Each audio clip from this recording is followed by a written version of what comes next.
Imagine a world where you work 40 hours a week, save every penny, and yet every time you get close to a down payment, the finish line moves another 10 miles away. Does this sound familiar? We are witnessing the systematic destruction of the most basic human stability, the right to own the space where you sleep. Today, I will present 3 key theories explaining why the housing market is no longer a market but a harvest.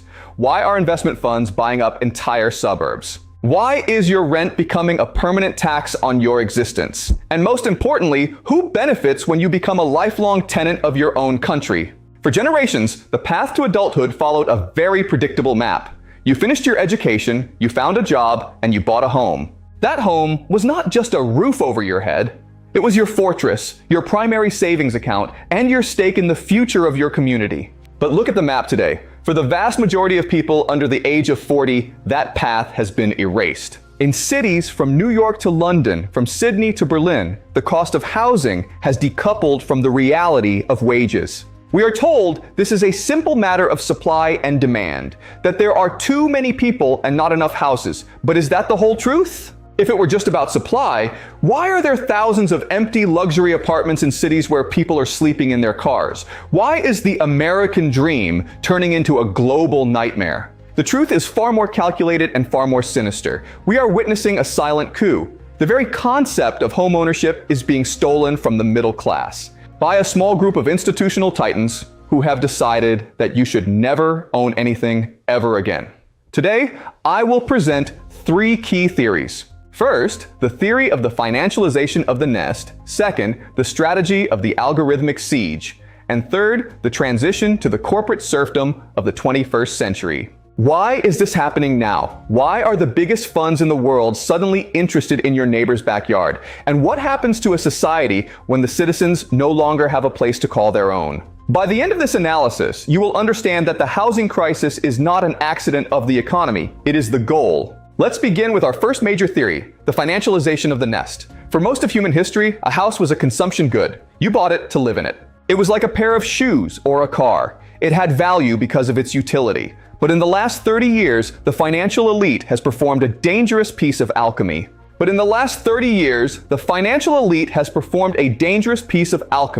They have turned the home into an asset class.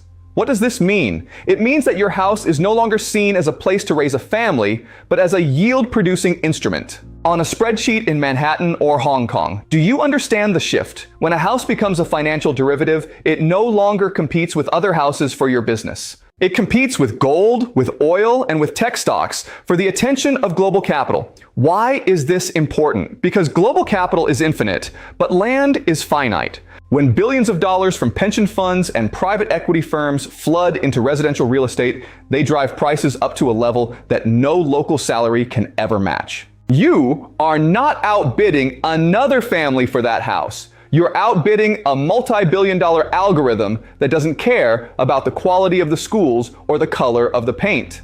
It only cares about the internal rate of return. Think about the concert ticket experiment. Imagine a famous band is coming to town. The tickets are priced at $50 so that the fans can afford them. But before the fans can buy them, a group of scalpers uses automated bots to buy every single seat in the arena. They then relist those tickets for $500. Did the supply of seats change? No. Did the demand from the fans change? No. The only thing that changed was that a middleman with more technology and more capital inserted themselves into the transaction to extract a profit. The investment funds are the scalpers of the housing market. They aren't building new homes. They are scalping the existing ones before you can get to them. And just like the concert fans, you're left with 2 choices: pay or stay home. But in this case, staying home means having no home at all. Do you see the cruelty of the logic? This leads us to the mechanics of the single-family rental boom. After the financial crash of 2008, millions of families lost their homes to foreclosure. It was a tragedy for the middle class, but for funds like Blackstone and Starwood Waypoint, it was the greatest buying opportunity in history. They didn't just buy a few houses, they bought tens of thousands of them at cents on the dollar. They realized that they could turn the American suburb into a subscription service. Why sell a house once and make a profit when you can rent it forever and have a guaranteed stream of income that increases with inflation? This is the subscription trap. We are moving from an ownership economy to a rent-seeking economy. In an ownership economy, you build equity. You become more independent over time. In a rent-seeking economy, you are a source of passive income for someone else. You are the product. Does this feel like a society that is progressing or one that is reverting to a digital version of the feudal ages? Let's look at the second theory, the algorithmic siege. In the past, if a landlord wanted to raise the rent, they had to consider the local market. If they raised it too high, the tenant would leave and the house would sit empty. There was a human limit to greed. But today, the biggest investment funds use software like RealPage or YieldStar. These are massive data engines that collect private information from thousands of landlords to determine the maximum possible rent that a market can bear. But today, the biggest investment funds use software like RealPage or YieldStar. These are massive data engines that collect private information to determine the maximum possible rent that a market can bear. They don't mind if a few apartments stay empty, because the higher rents on the other units more than make up for the loss. This is algorithmic collusion. It removes the competition from the market. If every major landlord in your city is using the same software to set prices, do you really have a choice? It is a siege where every exit is blocked by the same digital gatekeeper. Guess what happens next? The cost of living becomes a fixed, non-negotiable cost, determined by a machine that has no empathy for your budget.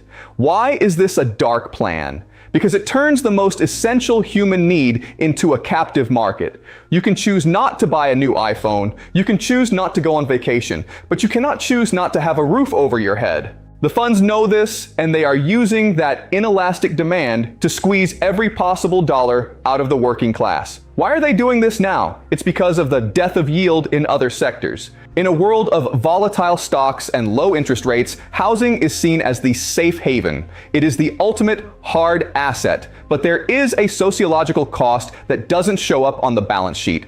When a neighborhood is owned by a corporation based 3,000 miles away, the social capital of that neighborhood dissolves. A corporate landlord doesn't care about the local park. They don't care if the neighbors know each other. They only care about the maintenance to revenue ratio. We are witnessing the hotel-fication of our communities. Your neighbors are no longer stakeholders in the community. They are units in a portfolio.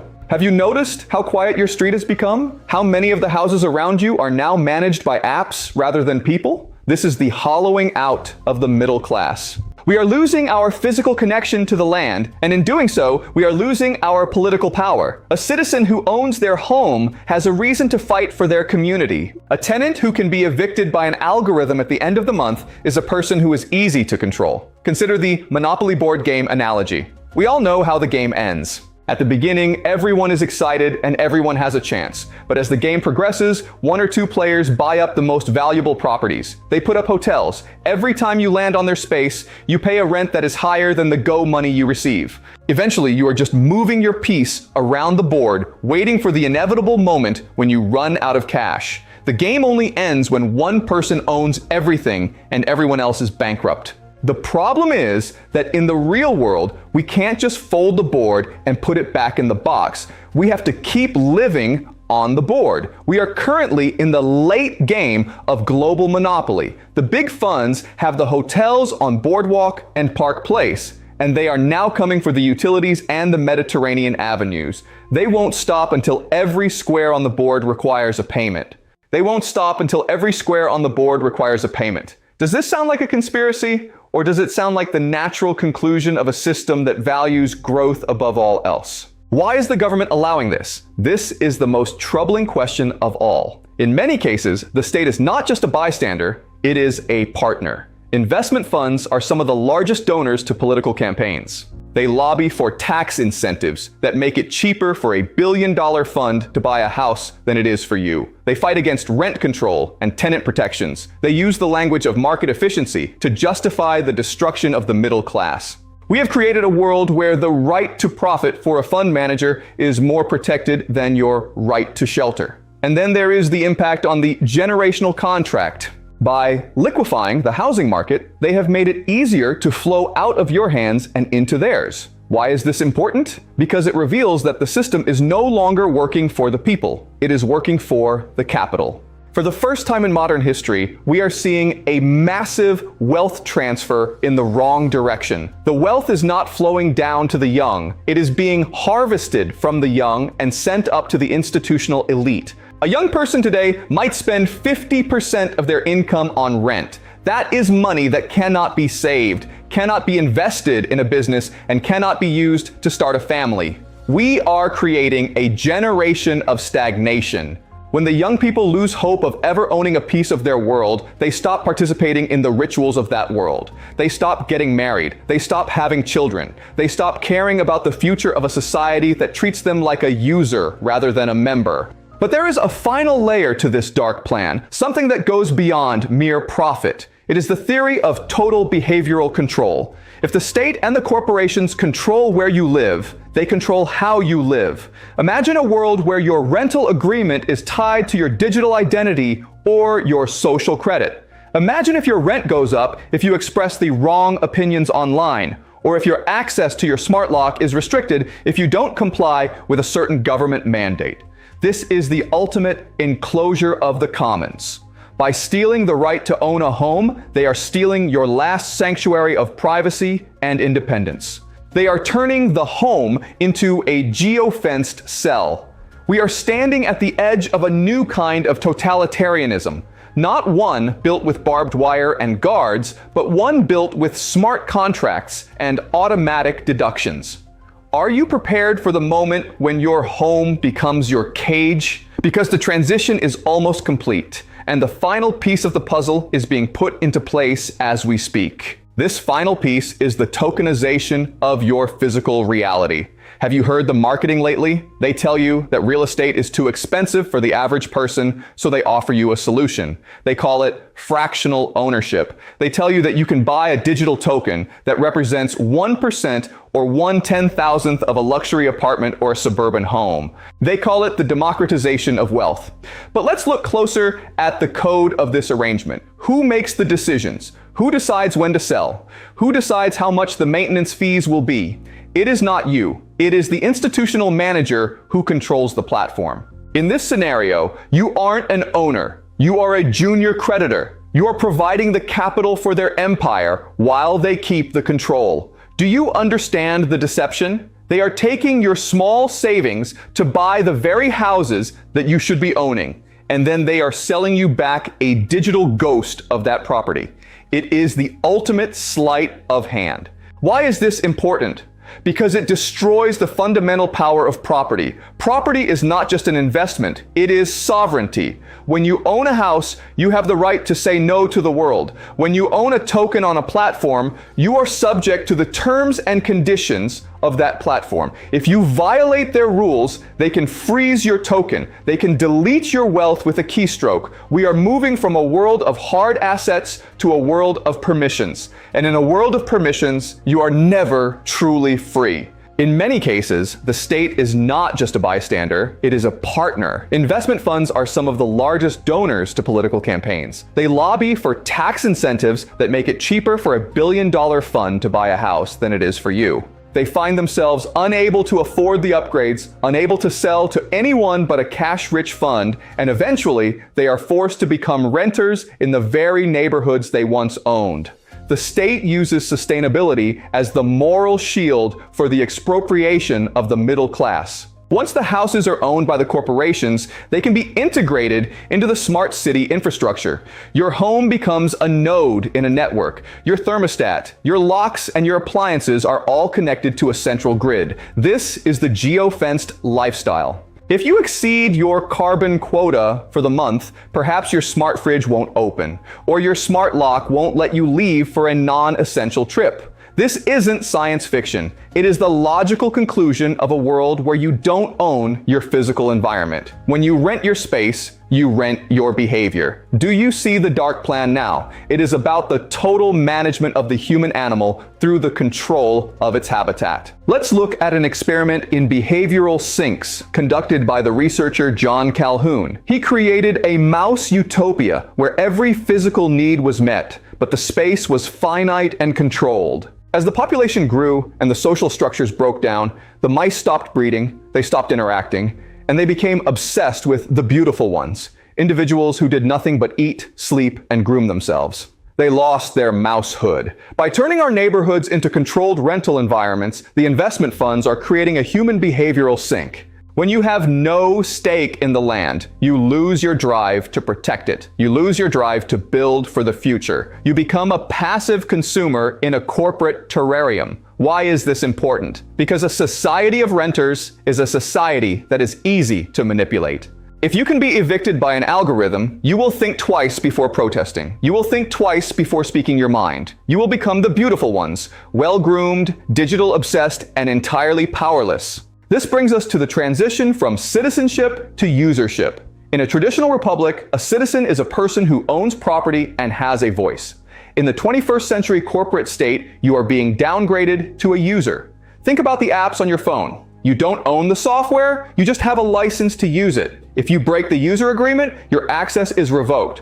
They are turning the concept of the home into a service. You will have a housing subscription. It will include your rent, your utilities, your internet, and perhaps even your food delivery. It sounds convenient, doesn't it? But convenience is the greatest trap ever laid for humanity. Every time you choose convenience, you are trading away a piece of your autonomy. The investment funds aren't just buying houses, they are buying the right to control your access to reality. If you are a lifelong tenant of a fund like BlackRock or Vanguard, they have a level of leverage over your life that no government in history has ever dreamed of. They don't need to pass a law to control you. They just need to update the terms of service of your lease. What happens to the psychology of a child who grows up in a world where nothing is permanent, where the home is just a temporary arrangement with a faceless corporation? We are destroying the concept of roots. Roots are what give people the strength to stand up to storms. This is why they are buying up the single-family homes in the suburbs.